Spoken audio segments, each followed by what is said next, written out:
when it comes down to it, when you're trying to build an audience on social media, you have to share value with no expectation of return and with no ask. Meaning you're not asking your audience to do anything except to accept what you're offering them for free.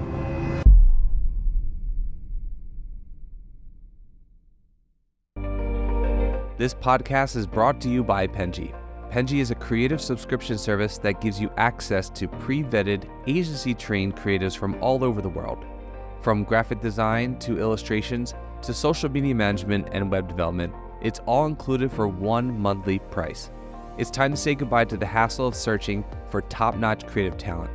With Penji, you get quality and consistency delivered right to your inbox every day, carefully crafted for you by humans. So meet your new creative team today. Head over to penji.co for more and enter the coupon code located within the podcast show notes.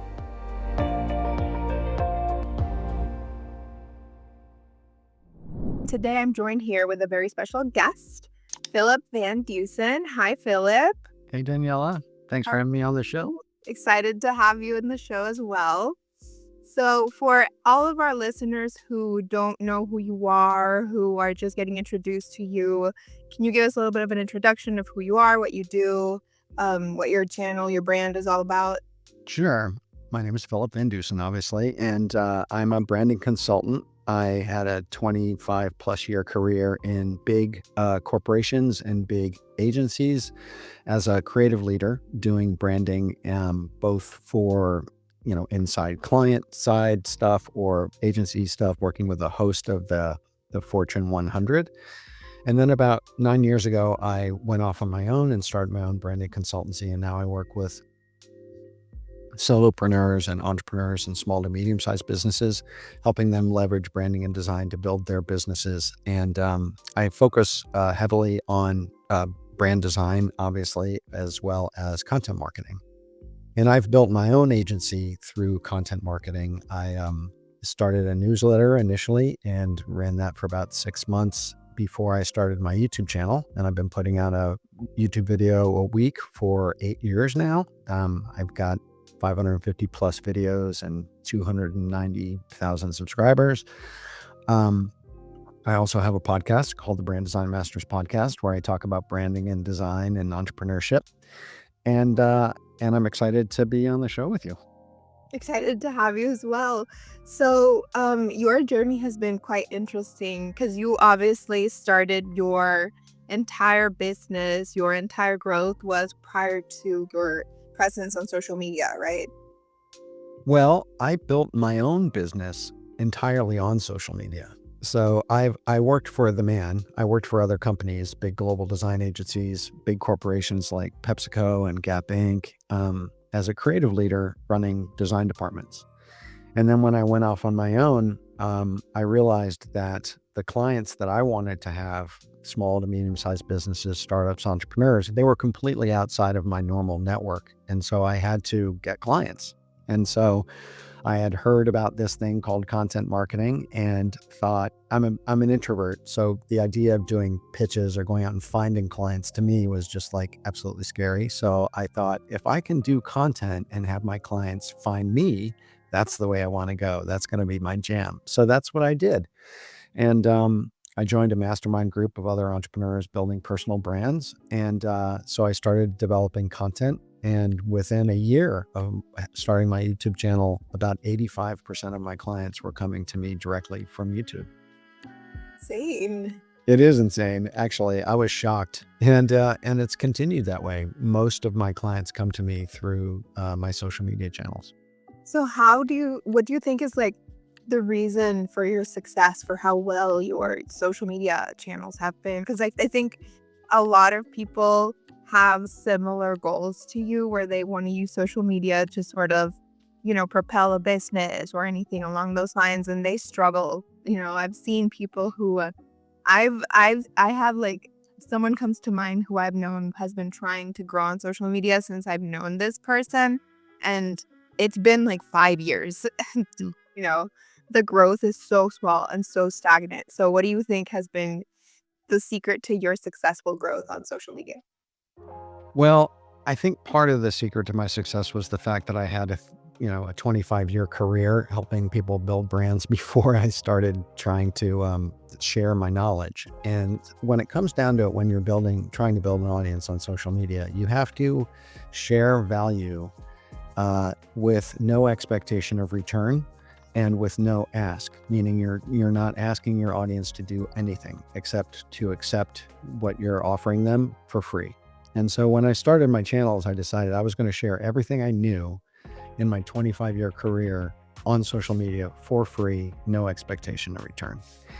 And so that's what I did. And I, very quickly realized that people valued it. And not only was I attracting an audience of entrepreneurs and startups, but I was also attracting an audience of creative professionals who I was teaching how to have successful creative careers. And so I kind of built two audiences at once. I was actually just on a coaching discovery call before we jumped on this podcast. And I was telling this young man a story about how the differences between building a brand on social media and how you generally do it if you have an established brand. And so the story I tell is, if you are a musician and you are going to give a concert, right? If you've established a brand, you sell tickets and people will buy the tickets for $100 and they'll come to the show. They enter into the auditorium, and when the auditorium fills up with 1,000 people, then the band comes on stage and they play and everyone's happy and they clap and then the audience leaves. Building an audience on social media and a business on social media is the exact opposite. Meaning, when you're building a brand on social media, you are the musician. You go on stage to a completely empty auditorium and you start playing your music. And you play your heart out, and then after 10 minutes, maybe one person comes in. And then you continue to play harder. Another person comes in. Then you ask the audience, what would you like to hear? And then they tell you, and you start playing that song, and then go, oh, wow, this is really great. And they text their friends and they say, you should come to this concert. And then a couple more people come in, a couple more people come in. And over time, your audience will grow. But the idea is that you have to get in there and play your heart out to an empty room for a long period of time before your audience actually shows up. And that is the place that most brands have a hard time, A, understanding, and B, maintaining consistency when they're not getting any feedback or audience at the beginning. And that separates the men from the boys in that activity, because doing that, putting out that sort of energy and focus and, revenue to produce content when you're not seeing results of it right away, most businesses do not have a stomach for it. And most individuals get disheartened and they feel that I'm not, no one's listening to me and I'm not getting the, emotional payback that I thought I was going to get. And they stop. Yeah, I think like I've seen a lot of problems with consistency with businesses and influencers when it comes to trying to grow on social media. And it makes a lot of sense. But I also think I've noticed that there's also people who are on like the other side of that, where they might have a lot of disposition, but they're just, there's a lot of like not very good content that's being put out. Because I've noticed, like I used to work at another company where they were trying to really hard to grow their social media, but they were just having really atrocious ideas. And I mean, they kind of had me and other sort of the younger people look into it because they thought maybe we had a little bit more insight because we were more up to date with like internet trends and things along those lines. And we would look at like their ideas and we'd be like, no, like this is not very interesting. This is not very good. Or like, we think this, and that. And the company would still go with the terrible ideas because they were just like, no, we can't like do this, and that. And then they would sort of go in, have reviews, and then the content would perform terribly. And it was just kind of this cycle. And I would just kind of look at it from the sidelines like, well, yeah, I mean, you guys have to really just kind of like change up the type of videos that you're making. That's very true. And that's why a lot of companies struggle with social media, companies in particular, because A, there's a lot more cooks in the kitchen. So, someone comes up with a content idea and then it goes through 3 rounds of approval and the idea gets dumbed down, or they decide to play it super safe. That's another big problem companies have, is that they try to play things super safe. One of the biggest problems that companies have with social media is they make it about themselves and not about the audience. Because companies, they're like, how do we sell more widgets, right? How do we get people to buy more of our thing? And they make the content about them. It's their hero's journey, rather than making it about the audience and what the value is that they're delivering to somebody else. Because that's what social media is about. It's like, how do you deliver value? And then over time, what I like to call it subliminal reciprocity, meaning the more value you give someone over time, they start to feel like they want to reciprocate that good feeling to you. And they will buy your product, buy your service, tell their friends about you. But until you deliver enough content and good stuff to them, they're not going to do that. And most businesses get self-serving in that process way too fast, because consumers these days can smell a sell a mile away and they go running for the hills. And so if you are by any means self-promoting in that process, people will turn on you really quick. That's actually really true, because I'm thinking of how I sort of started to, I went back to Duolingo just because I kept getting their TikToks so much, and they never like make videos about, oh, you should like purchase our product. Their videos are always memes, and they're funny, and they're always like doing things that are very useful, and I watch them for entertainment. And I think like I watched so many and I enjoyed so many to the point where I was like, you know what? I'm gonna get back on Duolingo. Yeah, exactly. Yeah. I mean, and there are companies that do social really badly, and there are ones that do it really well. One of the ones that I recently, well, not recently, it was a few months ago, but they popped to the top of my radar, was Wendy's. And Wendy's, as Twitter has kind of started to go downhill, Wendy's has a very kind of pithy, they have a very pithy, irreverent, snarky person writing their social media posts. And it's entertaining, like you said. It's entertaining. They're super sharp. They don't suffer fools gladly. And it takes a lot of guts for a company that's as big as Wendy's to allow someone to be the voice of a company in that sort of way. And so there's a level of trust that companies have to place in their social media teams to keep it really small and tight in terms of the people who have authority to post stuff. Because as you know, one wrong post can make you go viral, and then suddenly your brand is sunk. But it's a wild west out there. It's a risky place. You got to show up. You got to take some risks. And if you do it right, you can really win. Yeah, because I've seen like when you do a risky thing, like if you get a good reaction, it's gonna do really well for you.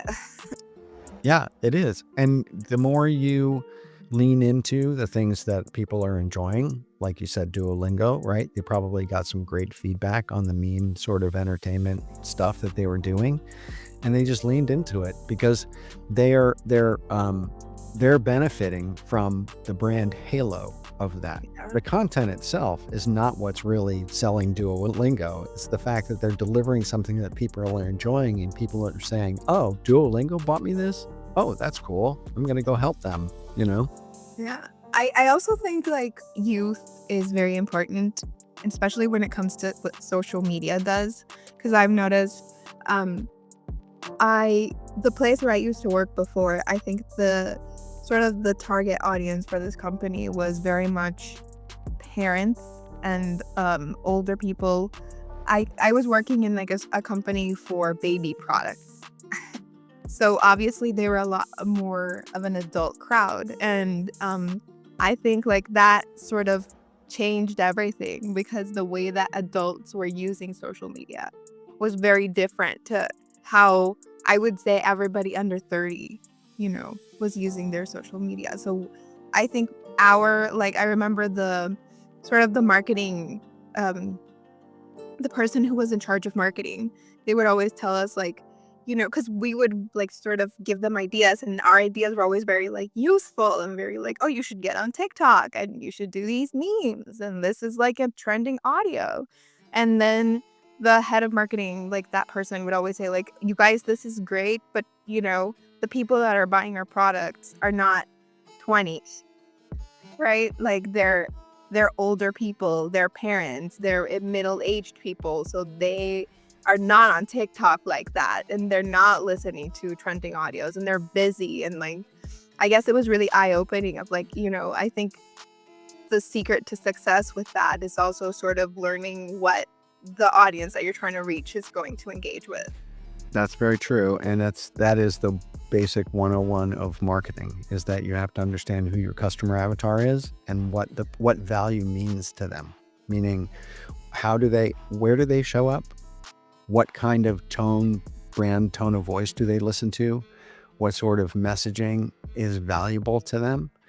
And what resonates with them? Because if it doesn't resonate with your target audience in a way that they want to hear you, then you're just, you're adding to the noise on social media. And that goes that way in any kind of, advertising or marketing in any sense, is that you have to speak in the language of your audience. Yeah, I mean, I think like nowadays, especially digital marketing has become very trendy and like the thing. And I think everyone's trying to figure out how to be successful with it. So it is really important to sort of understand. I don't know, I was pretty young before the internet, so I don't really remember a life without it. But I can tell you all about it if you ever want to know. I can imagine that, it was different to get It was different. with something, right? It was a lot less easy, or I don't know, less personal, because I feel like nowadays I look at someone making a video, right? Or I see content being created, and then I feel some sort of parasocial relationship.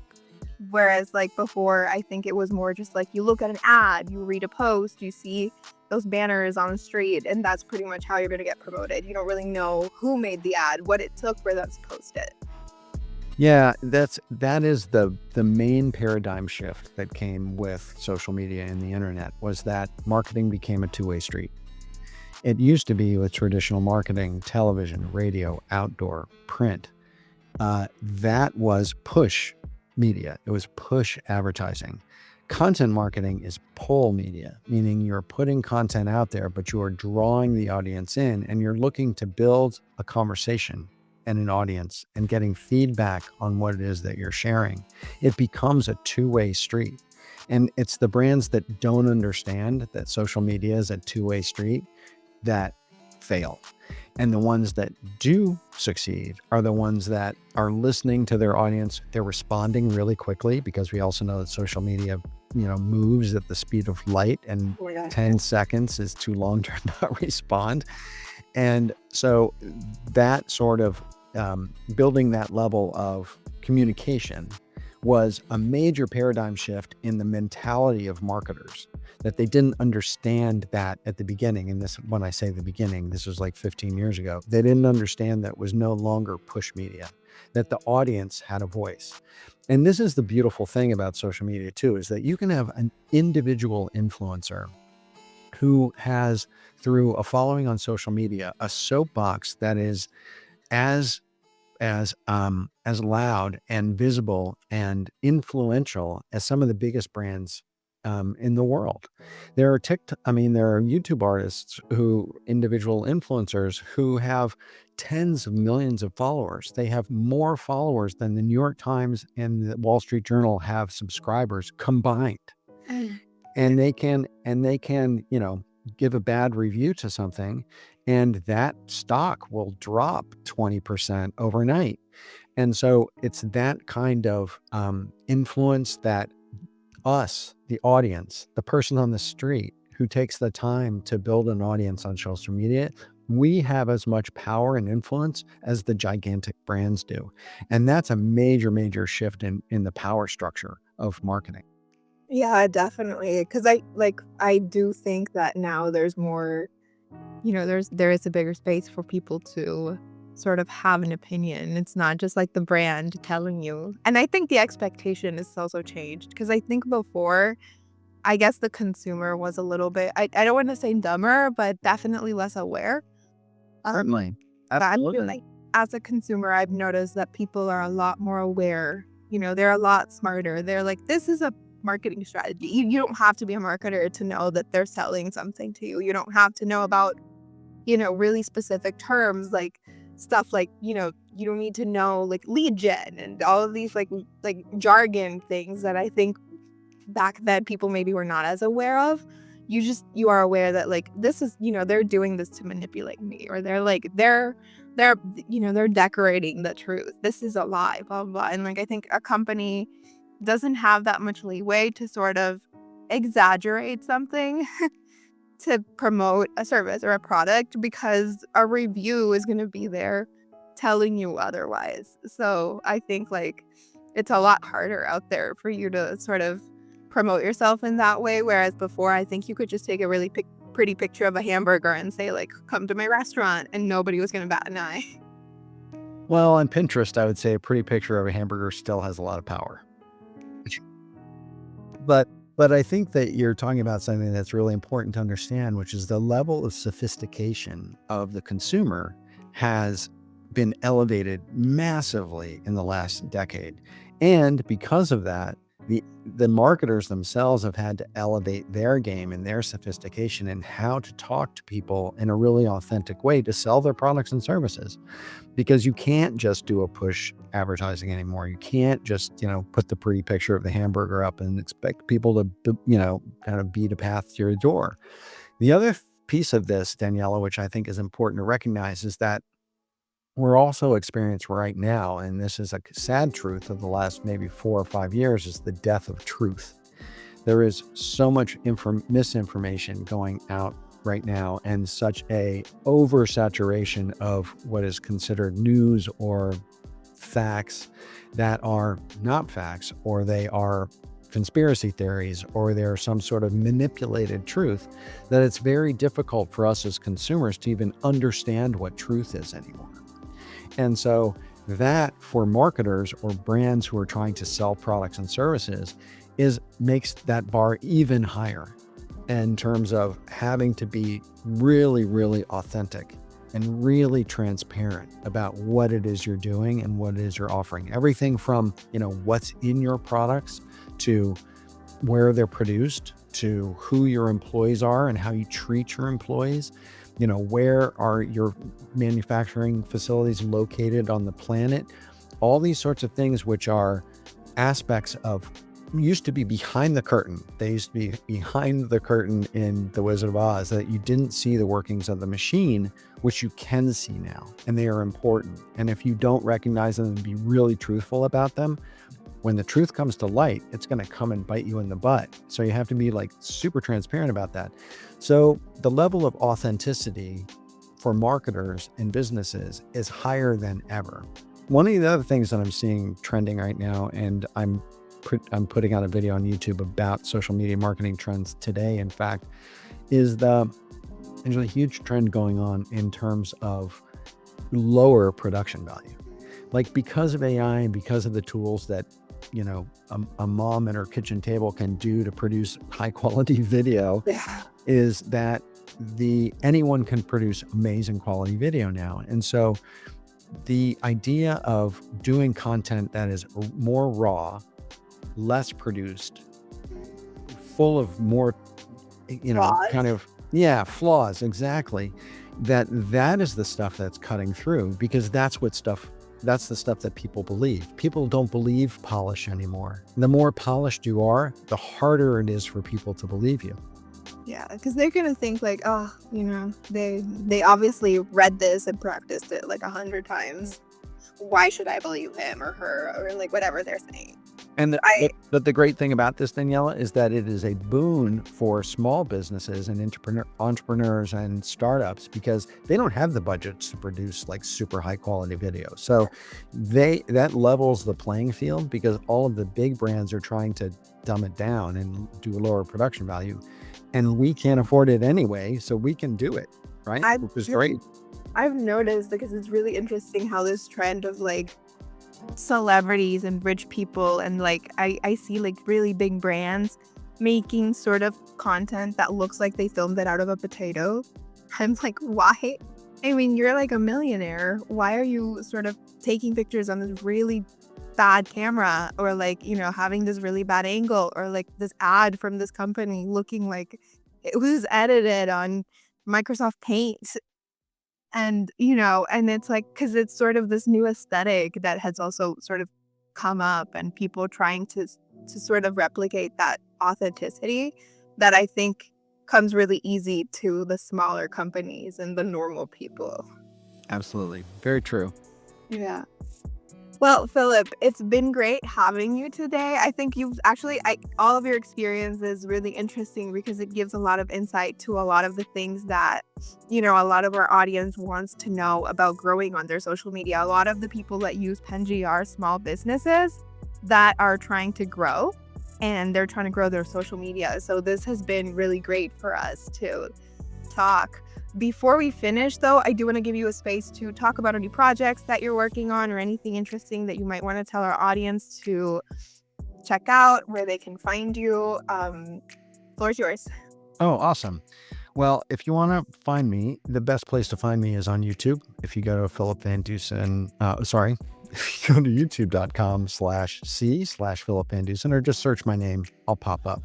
But the one thing I want to offer your listeners is a free tool. And it's a tool called Personal Brand Wheel. And it's a proprietary tool that I developed, but it's perfect for small businesses too, who are developing content, because it basically leads you through kind of a 12-step process of how you approach creating a message, where you show up, how you engage, etc. It's a way to evaluate where you are right now and where you need to go. So if you go to philipvandusen.com/PBW for Personal Brand Wheel, you can download this tool, and it's got instructions to it and prompt questions, and I think you'll really enjoy it, and it can help you with your social media.